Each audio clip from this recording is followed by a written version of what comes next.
তবে কি ভারত বাংলাদেশ একেবারেই মুখোমুখি? অন্ততপক্ষে গত দুদিনের ভারত বাংলাদেশের কূটনীতিক পর্যায়ে পাল্টাপাল্টি অবস্থান সে কথাই বলে।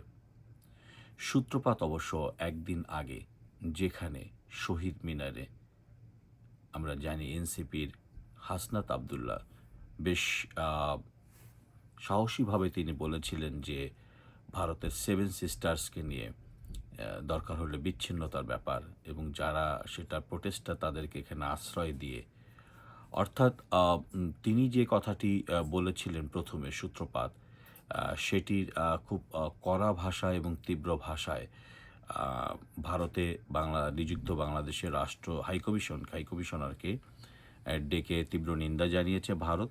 বক্তব্য ছিল এই প্রথম যে বাংলাদেশে উগ্রবাদের ব্যাপারটি সামনে এসেছে তাদের কাছে, এবং কড়া ভাষায় ভারত তার প্রতিবাদ জানিয়েছে।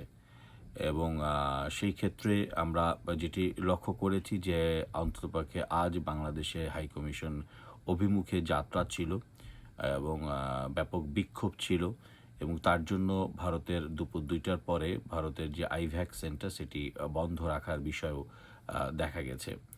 আপনারা খুব লক্ষ্য করে দেখবেন সামাজিক যোগাযোগ মাধ্যমে যে বিষয়টি বিভিন্ন পর্যায়ে আলোচনা হচ্ছে, চর্চা হচ্ছে, সেটি হচ্ছে যে ভারতের বিচ্ছিন্নতাবাদী নেতা পরেশ বড়ুয়া তিনি নাকি ঢাকায় অবস্থান করছেন। আমি আবারও বলছি, সামাজিক যোগাযোগ মাধ্যমের তথ্য মতে। তাহলে কি হাসনাত আবদুল্লাহর সেই বক্তব্য এবং এটি কি মিলে যাচ্ছে যে বিচ্ছিন্নতাবাদের সাথে যারা যুক্ত তাদেরকে ঢাকায় আশ্রয় দিয়ে ভারতের সেভেন সিস্টারকে বিচ্ছিন্ন করার একটি কথা তারা বলেছেন হাসনাত আবদুল্লাহ।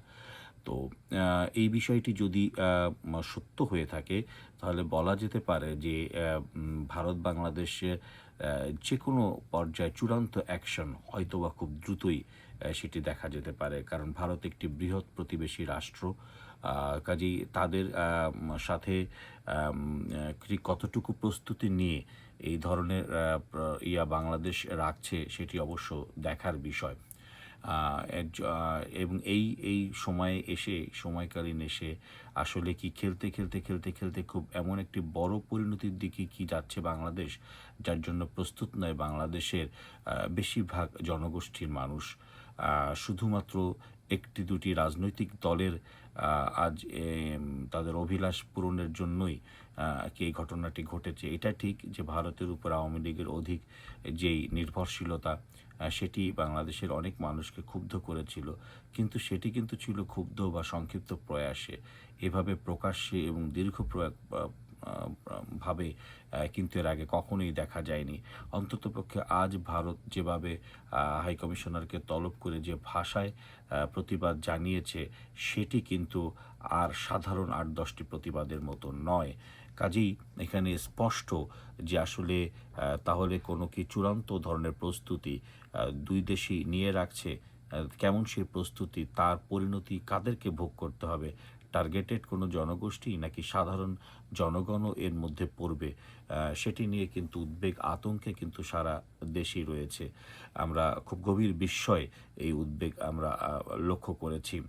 আমরা খুব আরও বিস্ময়ের সাথে এবার আপনাদের জানাতে চাই যে একটি নির্বাচনকালীন অবস্থা নিয়ে যেই পরিস্থিতি, যেই উদ্বেগ যেটি তৈরি হয়েছে, আপনারা জানেন যে যুক্তরাজ্যে এরই মধ্যে স্ক্রিনিং পর্যায়ে রয়েছে বাংলাদেশের মানুষ। সেখানে কিন্তু বাংলাদেশের জনগোষ্ঠীকে ঠিক আগের মতো আর সুবিধাজনকভাবে দেয়া হচ্ছে না বলে প্রধান গণমাধ্যম সেভাবে খবর প্রকাশ করেছে।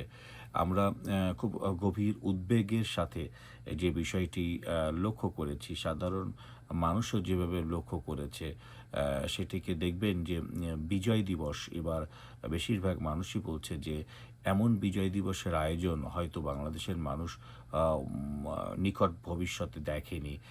এইজন্য বলছি যে এবারই প্রথম সম্ভবত সেরকম বিজয় দিবস হয়েছে যে মনে করতে পারছেন অনেকেই যে আলোকসজ্জাবিহীন একটি বিজয় দিবস উদযাপন, এবং সারা মাসেই বলা যায় বিজয় দিবসের কোনো আবহ ছিল না বললেই চলে। সাধারণ সাধারণ মানুষ নেটিজেনরা এই বিষয়ে তাদের মন্তব্য জানিয়েছে, বলেছে সরকারি আধা সরকারি স্কুল কলেজ কোথাও বিজয় দিবসের কোনো আলোচনা সাংস্কৃতিক অনুষ্ঠান কিংবা কোনো কিছুই পরিলক্ষিত হয়নি। সাধারণ নেটিজেনরা বলেছে যে মুক্তিযুদ্ধ তো কোনো দলের সম্পদ নয়, তবে কেন সেই ইতিহাসকে মুছে ফেলার চেষ্টা করা হচ্ছে? আসলে কি কোনো দেশ, পৃথিবীর কোনো দেশ, কোনো রাজনৈতিক দল একটি দেশের মুক্তিযুদ্ধ বা বিজয় দিবসের ইতিহাসকে মুছে ফেলার চেষ্টা করে সফল হয়েছে? ইতিহাস অন্ততপক্ষে সে কথা বলে না। বরঞ্চ যারা চেষ্টা করেছিল তাদের করুণ পরিণতি বারবার ইতিহাস চোখে আঙ্গুল দিয়ে দেখিয়েছে।